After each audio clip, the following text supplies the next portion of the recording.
Now in this lecture video we're going to talk about materials that we commonly use in MEMS. Of course, this is just a subset of what people are using and what may be needed in I would say, majority of the applications. But the MEMS field, as we mentioned earlier, is not standardized, right? So MEMS fabrication is specific to the type of device you're designing, and people can have different types of materials, additional materials, based on their needs. So let's just go through the process sequence quickly. We said the basic process is made of these steps. You form a film, either through deposition or growth. You perform lithography to specify which areas of this material, this film that you just deposited, you need or you want to be removed alternatively. You have an etching step to remove what you don't need, and there is an impurity doping step that from time to time you employ to play with the electrical properties of the film, and then we have bonding step to protect the devices. So what you do is that you have a layout that you receive from the MEMS engineer. It is an aligned 2D drawing that specifies from each one of the layers that I have in this process which parts to keep, which parts to remove. In the right set, we produce a mask set based on this layout. So each layer that we drew, every drawing that we had for one material is going to be put on one mask, and then we produce as many masks as necessary. Usually it is the same number as the etching steps that you have, and you use them to go through the sequence that we mentioned before. So you start with the substrate, form the film, define the pattern, remove what you don't need, and go through this cycle many times. And maybe you have impurity doping here. In MEMS we do not really do it very often. In electronics, that's how you make p-n junctions. And then finally, we go to the protection step, that is, dicing the chip, bonding the wafer before dicing it, or somehow making sure that this fragile micromechanical system that we have is going to survive the environment that is going to operate in. So in terms of materials, well, silicon is the dominant material in MEMS manufacturing. Part of it is historical, right? So silicon was the material that microelectronic industry was using. We use it as a semiconductor there. You make p-n junctions. We saw that in your electronics course. And when people wanted to make mechanical devices based on the same technologies, based on the same manufacturing technologies, it was logical to use the material that they were using so that you don't really have to reinvent everything from the scratch. However, as it turns out, silicon has excellent mechanical properties, excellent chemical properties, and also excellent thermal properties. And the combination of these actually kept silicon at the forefront, or as the main material for MEMS fabrication. Silicon is harder than most metals. It's a better thermal conductor than most metals. And chemically, it is fairly inert. It oxidizes at the surface, but beyond that, it stays as is. It doesn't really need a lot of protection if you don't put it in a harsh environment. And then finally, the electrical properties of it are the driver behind the microelectronic industry, right? So you use silicon everywhere you're making an electronic circuit. So it turned out to be a really good material for MEMS as well. We use dielectrics from time to time for multiple reasons. Common ones are silicon nitride and silicon dioxide or silicon oxide. The main function, if you keep them, is electrical isolation. So silicon is conductive, electrically conductive. So if you have everything made of silicon, they're all going to be electrically connected to each other. To create electrical isolation between different parts of chip and different components of a device even, you can have dielectrics to basically separate these electrical signals from silicon. You also use them for chemical protection, especially during the manufacturing process when, for example, you want to remove a portion of the silicon on your wafer. You may deposit a layer of silicon nitride or silicon oxide which protects some areas of the wafer, but you create openings in that film to remove what is underneath those open areas. So you use them for chemical protection during the process especially, but also after the process in some cases as well. You use metals in microfabrication. Most common ones are aluminum and gold, but sometimes you use the other ones that are listed here. Metals are used for their excellent electrical properties. You use them to basically carry electrical signals around the chip. Another application from time to time is because of their optical properties. You can make really good mirrors based on metals. And then finally, in some rare applications, you may use metals as structural materials. And if you're interested, there is a process called LIGA, L-I-G-A, that is entirely based on electroplated nickel structure. So you basically make micro machines out of nickels. And this actually technique was what got me interested in MEMS. But in most cases, we do not really use metals as structural layers.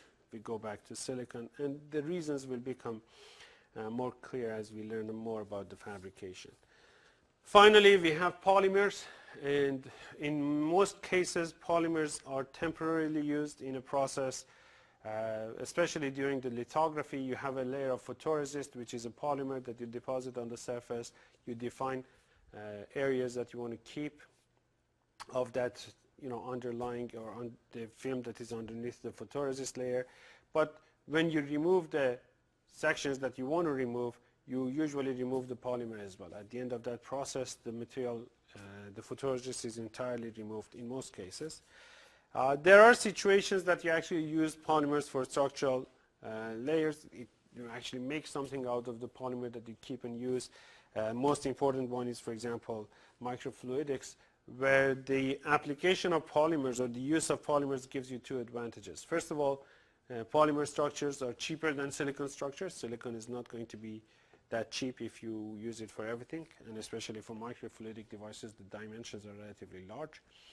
But also, polymers, if you choose them right, they let you see through them. And for a lot of, let's say, bio applications, the detection is still optical, right? So you still need to see some light. You need to see something with a microscope maybe, but you still need to see it. And it's not easy to see through silicon. You have to have the right light source for that. Now, table below compares some of the properties of these materials in terms of Young's modulus and density, mechanical properties, to their electrical and thermal properties. And I suggest that you compare some of these with, for example, steel.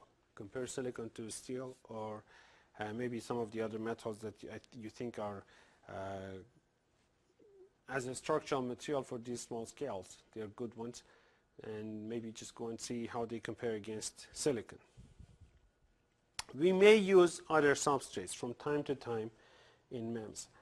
So the most common ones are, for example, silicon carbide, which we use in harsh environments. So if you make a material or a device out of silicon carbide, they are more resistant to mechanical, let's say, abuse and other chemicals that you may have in the environment. So even for electronics, if I'm designing a chip that has to operate at high temperatures, I may use a silicon carbide instead of silicon as my semiconductor. Silicon carbide is a semiconductor, by the way.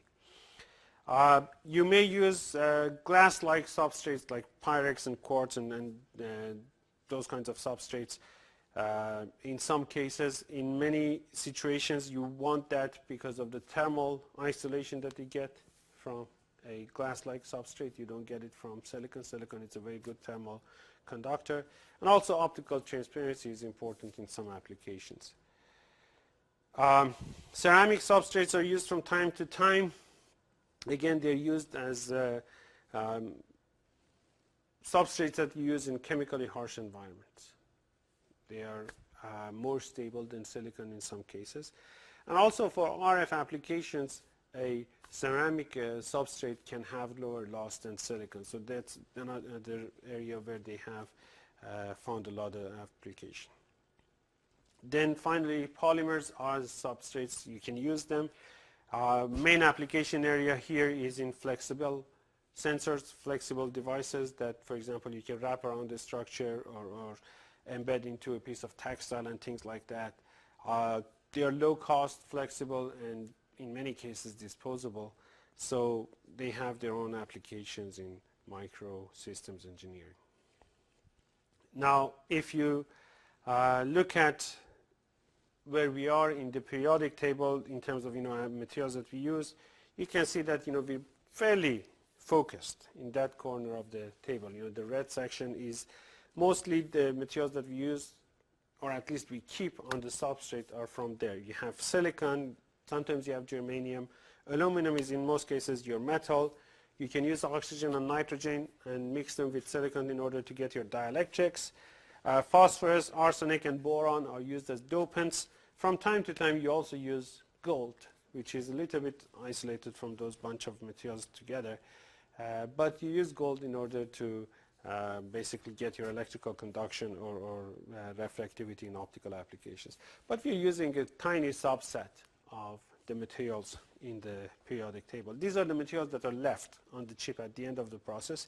Of course, during the process, so for example, you use a lot of carbon-based or fluorine-based or chlorine-based materials that you use during the process to do some chemical or physical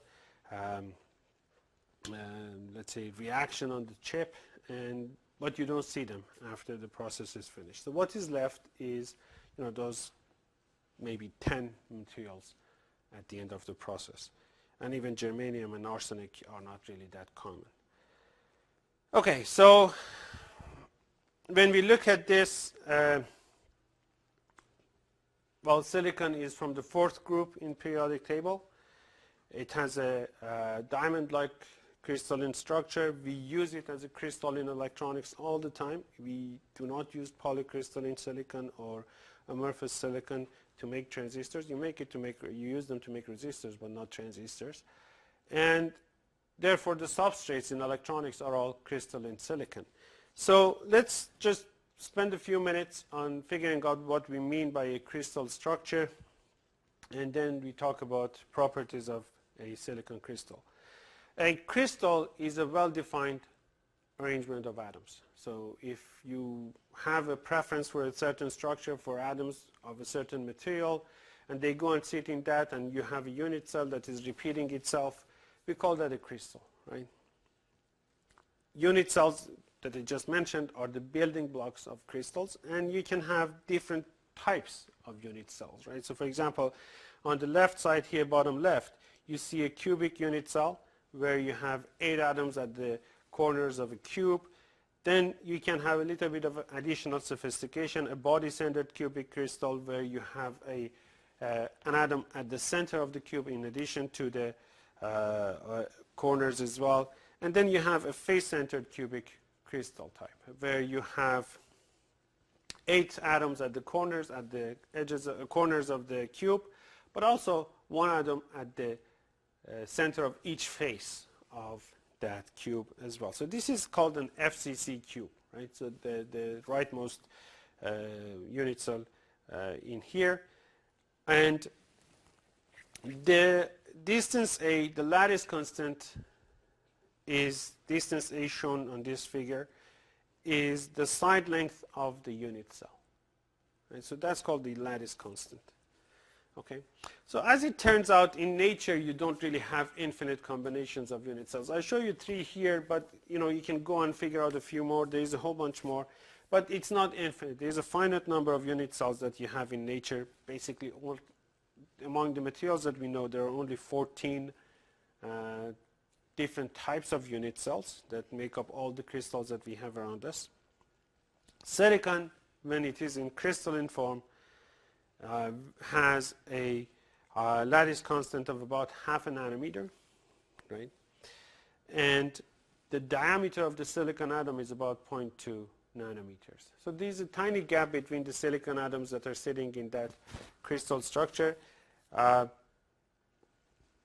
There are about, for silicon, 5 times 10 to the 22 atoms per cubic centimeter. Right? So if you take 1 cubic centimeter of silicon, there are about 5 times 10 to the 22 atoms in there. Now, in terms of how it looks like, silicon has a diamond cubic structure. You can have a look at it, how it basically looks like on the graphs on the left. and you put these the unit cells right next to each other. But what it is that it's one of those FCC unit cells that are shifted by half lattice constant in each direction and repeats itself. So if you look at the diamond or crystal unit cell, it's like the animation that is shown on the bottom left of this slide. So one interesting thing here is that if you look at this crystal from different orientations, you see a different arrangement of atoms. So what that means is that if I look at it from, let's say, the left direction or top direction or what was shown right before, I should expect different behavior. And in terms of mechanical response, we'll see they're actually very different. But in terms of chemical response, they're also different. Different directions, they have different chemical responses. And that's because if you expose the surface of this crystal at a certain direction, the arrangement of atoms at the surface, how many dangling bonds they have, how many bonds they have available to let's say, go and react with new material, other material, is going to be dependent on the direction of that, the orientation of that surface. Now, these are two SEM images of silicon surface, right? You can see that this is, one of them is 100 and the other one is 111. But you can see same material, but you look at it from two different orientations and you see two different arrangements of the atoms over there. Now, so the orientation is important, and you know that from the earlier courses you took in Mechatronics. So how do we define orientation? Well, there are two aspects to it. One is that what is the plane? You know, if I'm looking at the plane on this crystal, what is the orientation of that plane? Or sometimes you're interested in knowing the direction of an arrow normal to that plane. What we do here is that we come up with a set of rules so that if I give you, let's say, we call them Miller indices. If I give you the Miller indices for a given crystal, you know what is the direction that I'm looking at, or the orientation of, let's say, the vector that I'm considering here. So how to specify Miller indices? You use Miller indices to specify planes and also vectors, directions in a crystal. We use brackets to identify these indices, to identify whether we're talking about a plane or a vector. So for example, if you use normal parentheses here, it's a specific plane. So you can talk about a 100 plane, right? And if you use curly brackets, it's a combination of planes, a family of planes that are equivalent to each other. So for example, in silicon, the 100 plane and 010 plane are the same. So 100 and 010 or 001, they're all the same in terms of, you know, their functionality and their responses and their properties. So you can use the curly brackets to basically talk about all of those that are behaving the same or the same type family of equivalent planes. Or if you're specifically talking about a given plane, let's say you want to talk about the plane that is exposed at the surface of the plane, you can talk about, let's say, 100. But if you're talking about normal to it, it's 010, and you will be, you have to be clear about it, so therefore we're using different brackets. If you're talking about the direction, you use square brackets or to identify the direction that you're looking at, and it's normal to that plane. And again, you can have equivalent directions. So again, 100 and 010 directions are going to be the same for silicon, for example. And if they're equivalent, you can just put them between these other brackets, you know, the larger and smaller signs, to identify equivalent families of directions. So how do we define Miller indices? Again, you have seen this before, so I'm just going to overview that. You first of all identify where the plane of interest is intersecting with the three axes that you have. So you put the origin at the corner of your unit cell, and you identify where the plane of interest is intersecting with the three axes, and the unit of measurement is the lattice constant. So it may be crossing the x-axis at 2 lattice constants from the origin, and then 3 lattice constants in the, let's say, z-axis. The lattice constant in general can be different in different directions, but For all of these directions, the unit of measurement is lattice constant. For silicon, luckily, it is the same in all three directions. So once you figure that out, you take the reciprocal of all these quantities. So if it is crossing the x-axis at 2 lattice constants from origin, the y-axis, let's say, at 3, and the z-axis at 4, so it's going to be 2, 3, 4. Those are the intersection points of your plane of interest and the axis. You take the reciprocals of these numbers. So it's going to be 1 over 2, 1 over 3, or 1 over 4. And the reason that we do that is that you may have a plane that is in parallel with one of those axes. So in that case, the intersection will happen at the infinity, and we don't want to have infinity in our indices. By taking the reciprocal, if there is no intersection between the plane and that axis, it's just going to appear as a 0. And then you convert the fractions into numbers. You multiply all of them by the least common denominator and use the right brackets to identify the plane or orientation. The orientation is the one that is normal to that plane. Now, so here's one example. So I'm going to switch my to my tablet here. So as we can see here, we have a system, a plane that is intersecting the x-axis at 3a. So x-axis is at 3a, and I'm going to switch to that so that you can see it as well. Y-axis at 2b and z-axis at 2c. Okay?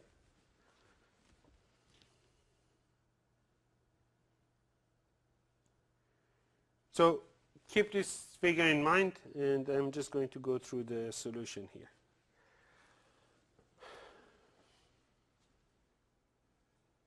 Okay, so these are the intersection points of that plane and the three axes that we had at 3a, 2b, and 2c, and a, b, and c are the lattice constants along the x, y, and z directions. So if I take these, I have this, when I normalize by the lattice constant, I have this set of numbers. And then I take the reciprocals here, so it's going to be 1/3, 1/2, 1/2, right? And then from that point onward, I want to multiply this by the least common denominator, which is 6. So it's going to be 2, 3, 3. So if I'm talking about, let's say, that specific plane, what I can do is that I can use parentheses here to specify that plane. If I'm talking about the direction that is normal to that plane, I can, for example, use the specific direction I can use. So this is the plane, this is the direction.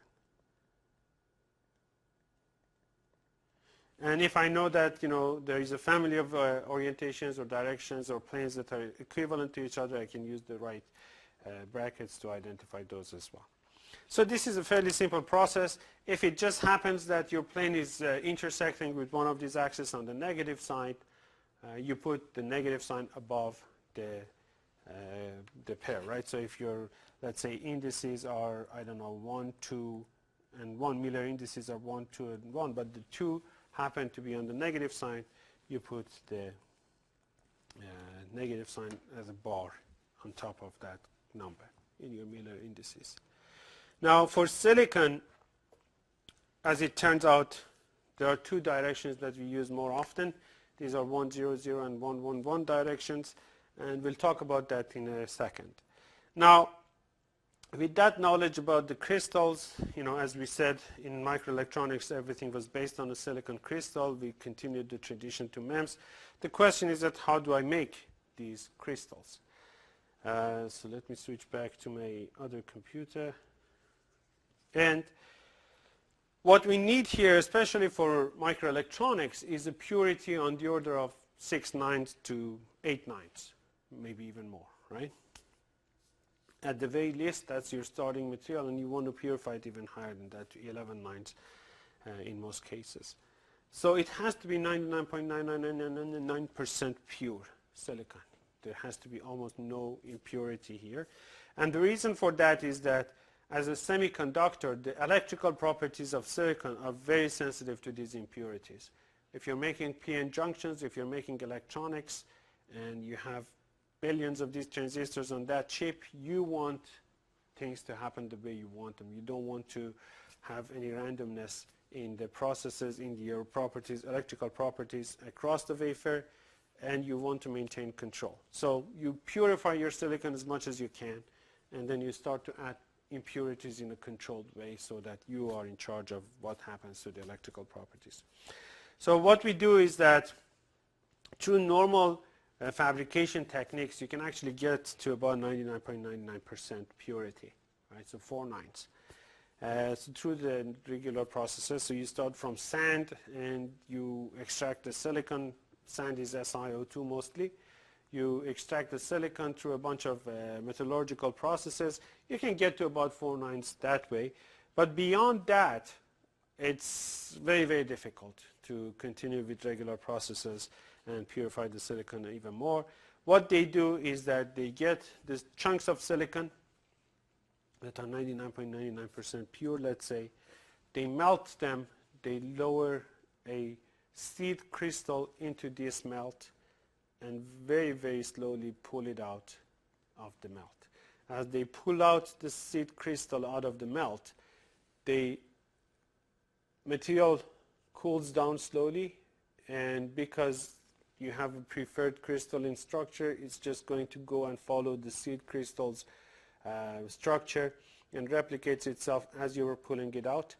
Because we would like to have round wafers, they usually rotate the seed layer as they're pulling it out of the melt. And all of this is done in a very, very controlled way and slowly. The temperature control, silicon melts at about 1400 degrees Celsius. The temperature control within one of these furnaces is better than half a degree Celsius across the entire melt.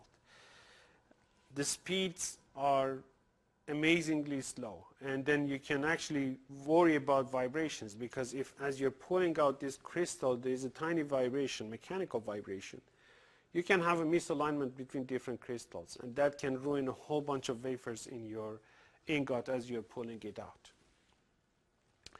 By going through this process, you can get to 6 nines or more of purity in your silicon. The reason for that is that as you pull the silicon, as you pull this seed out of the melt, the impurities prefer to stay in the melt, because you're forming a silicon crystal. The silicon atoms are basically best suited to go and fill whatever locations that you have inside this crystal. Other atoms are remaining in the melt. So as you pull out the crystal out of this melt, you're also purifying at the same time. So you're making a single crystal ingot as you pull it out of the crystal and the melt. At the same time, you're purifying your silicon as well. So what you have at the ingot, on that ingot, is going to be more pure than what you started with. So you can get to about 4 nines of purity, 6 nines of purity if you want, if you do this carefully. And then sometimes you need to go beyond that. And then to go beyond that, they use a technique that is called the floating zone. So once you have this ingot of silicon out of the melt, what they do is that they move a coil up and down this ingot, locally melt silicon around that coil. What happens is that by locally melting it and moving the coil up, you actually move the impurities away from that region, because as we said, the impurities prefer to stay in the melt. So you melt it and then move it up, and then melt it and move it up, and so on and so forth. And then if you do this slowly enough, you form the crystal back again. And by doing this, you can actually get to the 11 nines that you need for your purity. So here is the process. This is happening over, sped up over 2,000 times. So you see that at the beginning you are melting the polysilicon. Now you have your melt. Then they lower the seed and start to pull it out. At the same time, they are rotating it so that they get the crystal, the round shape for the ingot. that will eventually give us the circular wafers when we cut the ingot. So this is done very slowly over a day, 2 days or more, and a few companies actually in the world are able to do this process. So almost all silicon wafers in the world are coming from 2 or 3 wafer manufacturing facilities. At the end of the process, this is how it looks like. You have an ingot of silicon. At the bottom part is where you have the most amount of melt. The top part is the purest. You have more or less a round cylinder here. And then the next step here is to go and cut it into wafers. So we take the top and bottom of that cylinder away, polish the sides, and then cut it using a internal diameter wafer saw. You get your wafers, individual wafers. They're about the same diameter as your ingot, and they have a rough surface because of the dicing process, and then you put them through a mechanical polishing process in order to get a mirror-like surface at the end of that. Usually we polish only one side of the wafers, but in some cases you want to have a double-side polished wafer. This is common in MEMS, that you want to have both sides of the wafer polished. Not in microelectronics. In microelectronics, everything is happening within the first couple of microns of the surface, and you really don't care about the rest of it. The diameter of the wafer varies from 2 inches to 12 and more, and the thickness is determined based on diameter. So the larger the diameter, the thicker is the wafer, and that's because you need mechanical stability, right? So a 12-inch wafer, if it is the same diameter as a 2-inch wafer, it's going to be a lot more flexible, and that's not good for mechanical stability in electronic or MEMS manufacturing processes. So these are the standard diameters for the wafers: 2, 3, 4-inch, and then from that point onwards, people are actually using the metric system, so they specify the diameter in millimeters, but inches are still commonly used, so 6-inch, 8-inch, and 12-inch. Most of the microelectronic manufacturing is now happening on 12-inch wafers. For MEMS devices, it's 8-inch and sometimes 6-inch wafers. The larger the wafer, the more of these small devices you can make on it at the same time. So that's the push for using a larger and larger wafer size. If I have a device that is 1 millimeter by 1 millimeter, let's say, on the side, on a 4-inch wafer, I can make so many of them. If I double the wafer diameter to 8 inches, I get 4 times as many devices. So if I had 1,000 devices at the beginning on a 4-inch wafer, now I have 4,000 devices. So even if the cost of manufacturing may go up by a factor of 2 or 3, I'm still making more money because I'm getting more devices even though the fabrication cost is a bit higher. Wafer orientations, as we said, are for most cases, standard wafer orientations are 100 and 111 and sometimes 110. And the reason is again historical. When we started making BJTs on silicon wafers, 111 surfaces gave you the best performance for BJTs. When people started to make MOSFETs, 100 surfaces gave you the best performance for MOSFETs. And the reason for that is that 100 has fewer dangling bonds than 111. And therefore, your MOSFETs will be less sensitive to chemical to whatever that is happening at the interface, right? So 100 wafers became the standard in microelectronic industry. They are standard in MEMS industry as well. So in most cases, when you just look at 99% of the wafers that are used in MEMS industry, they are 100 wafers, meaning that the top plane, the top surface is your 100 plane, or the orientation when you look down onto that is 100 direction. 111, you can still get them. They have their own application in MEMS, but they're much, much less common. When you buy a wafer, you ask for a certain resistivity for the wafer. I want it to be highly resistive or highly conductive. And you have to define the type of doping you want. Do you want it to be P-doped or N-doped? So you define the type of dopant and resistivity. And there are the different qualities of wafers. A lot of it is based on how many defects you have on the wafer, and you can, for MEMS devices, you may be able to get away with test grade wafers that are maybe a bit rougher and have more defects on them. For electronics, you want prime wafers that have almost no defects that you could control. Wafer thickness is about 500 microns for a 4-inch wafer, about 700 microns for a 6-inch wafer, and it just goes up in proportion to the diameter, as we said, for mechanical stability. And as we said, you can have one or both sides polished. There are special types of wafers, epi wafers and SY wafers, that we will talk about later, especially about the SY wafers that have a lot of use in MEMS. And then in the old days, they used to have these cuts on the around the wafers that if you looked at them, you could tell the type of the dopant and the surface orientation, because it was only 100 or 111 in most cases, and N-type or P-type. By having certain cuts around the wafer, you could actually look at the wafer and tell these two information. Nowadays, it is more common to just inscribe those information on the side of the wafer, and actually you can have a lot more information on the side of the wafer. So that's that for materials that we use in MEMS.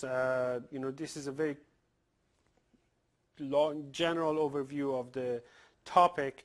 We come back to silicon later on when we start to talk about the mechanical response or mechanics of these structures, microsystems, and there we talk about the mechanical properties of silicon. But as I said, this is a very, very general overview, and there's a ton more information about all these materials that we can find in your textbook or other reference books.